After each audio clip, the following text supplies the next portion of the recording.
This past formal dinner marked the 25th annual formal dinner, but we're going to take it as an occasion to mark Merv's 25 years as our youth director.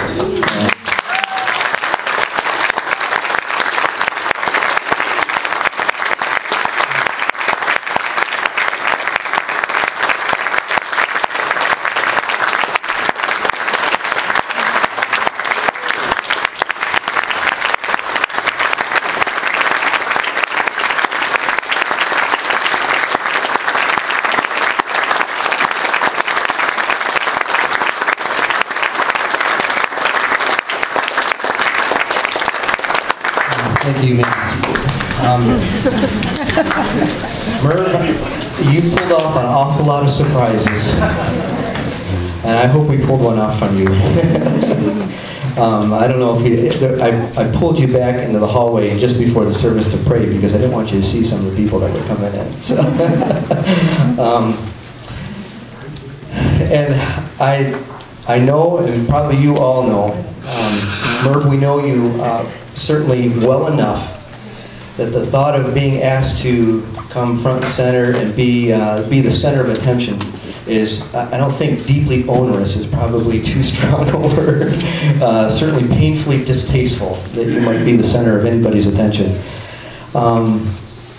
If we were here merely to make much of you, you would be justified in that discomfort.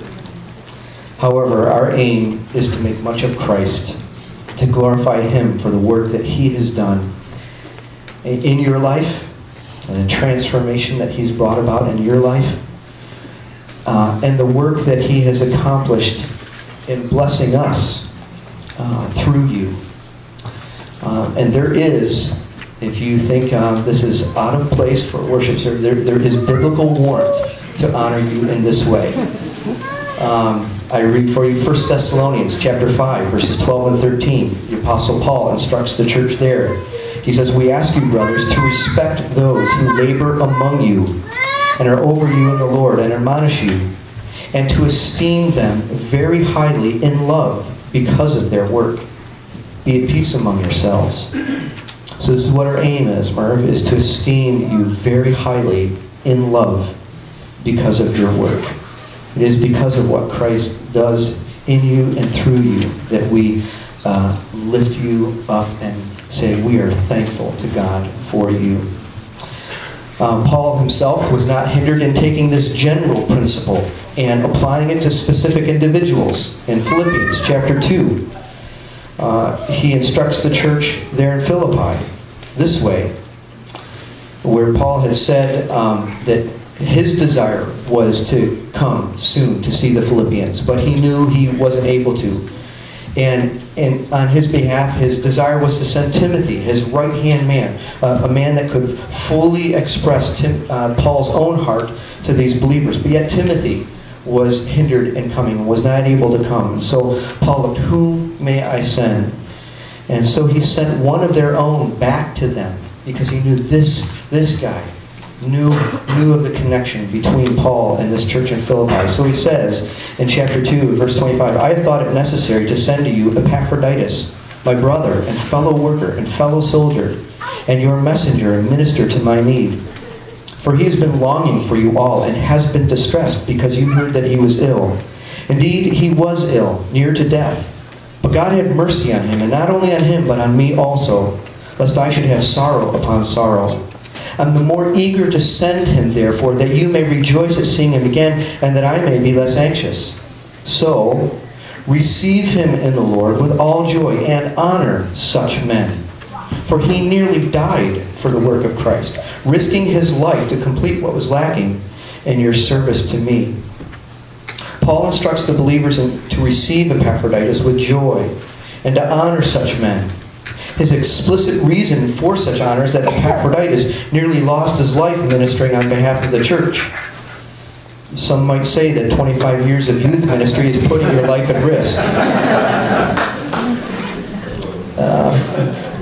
But I find a greater parallel in Paul's affection and his affirmation of Epaphroditus, as well as the example of ministry that he gives to the Philippian believers there that Epaphroditus is for them.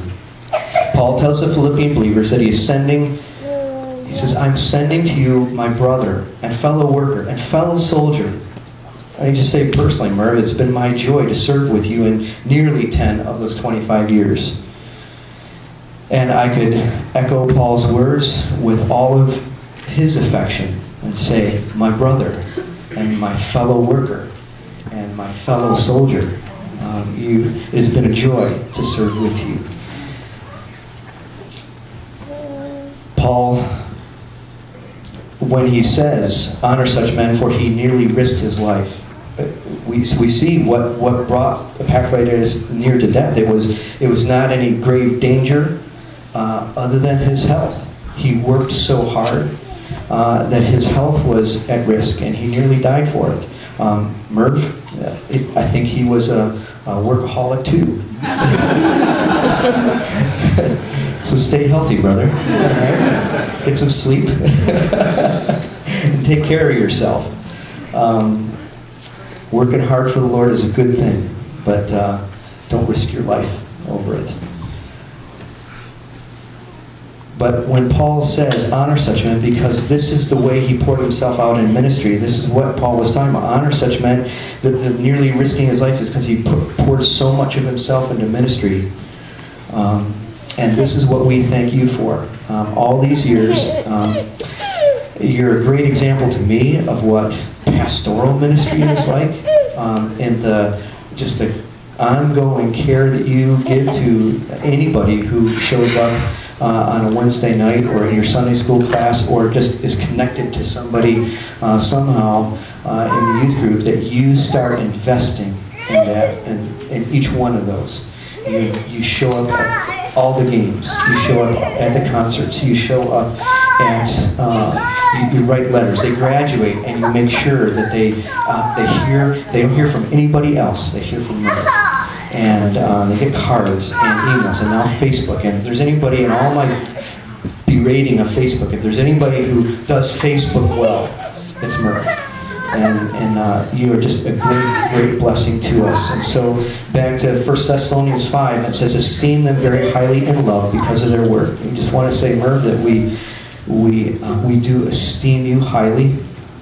You are esteemed in this community for your work. And it took me probably 5 years before many people in the community thought I was the pastor here. They just thought it's the church that Merv Wise pastors. And I didn't mind that at all. It actually freed me for a lot of ministries. Because you're esteemed, you're known for what you do here in this community, and your love for the teens and the work that you do. So we esteem you very highly, and we do so in love. We love you, brother, and we love you. We love God for your sake and for the work that you do and all that He does through you. So, peace to you. I'm going to invite, we have a team to come on up, and they have a song that they would like to share with you.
Someone called your name. We turned and saw a young man.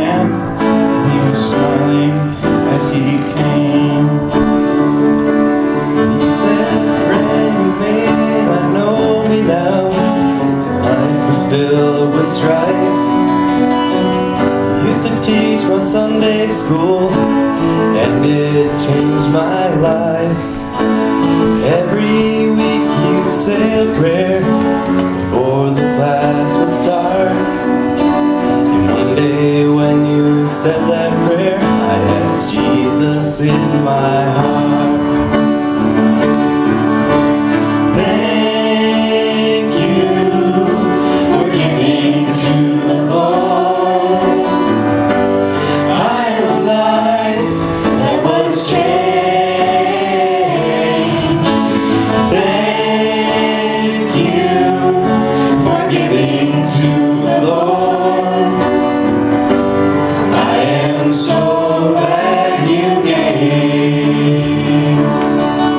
Then another man stood before you and said, remember the time a missionary came to your church and his pictures made you cry. You didn't have a lot of money, but you gave it anyway. Jesus took the gift you gave, and that's why I'm here today. Thank you for giving to the Lord. I have a life that was changed. Thank you for giving to the Lord. I am so glad you gave. One by one they came, far as the eye could see. Each life somehow touched by your generosity. Little things that you had done, sacrifices made, unnoticed on the earth, in heaven now proclaimed. And I know that up in heaven you're not supposed to cry, but I am almost sure there were tears in your eyes as Jesus took your hand.